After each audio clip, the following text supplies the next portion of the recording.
आज आपण बनवणार आहोत आमच्या घरचं खास मालवणी मटण मसाला। ही रेसिपी मला माझ्या आईने शिकवली आहे आणि ती खरंच खूप अप्रतिम आहे। चला सुरू करूया। एका पॅनमध्ये आपल्याला घ्यायचं आहे 1 वाटी तेल, अख्खं लसूण, आलं, 1 कप कांदा आणि त्याला चांगलं परतून घ्यायचं। त्यात 2 वाटी किसलेलं सुकं आणि ओलं खोबरं टाकून चांगलं परतून घ्यायचं आहे। यानंतर त्यात आपला मालवणी मसाला, हळद आणि लाल तिखट घालून चांगलं भाजून घ्यायचं। नंतर हे मिश्रण मिक्सरला लावून जाड पेस्ट करून घ्यायची आहे। मग एका कुकरमध्ये थोडं तेल, चिरलेला कांदा थोडा भाजून घ्यायचा आहे। त्यात आपली बनवलेली पेस्ट आणि मीठ चवीनुसार।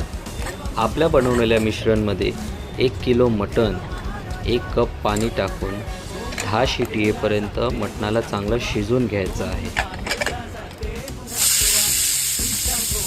बस, आईच्या हाताची चव असलेला अस्सल मालवणी मटण मसाला तयार।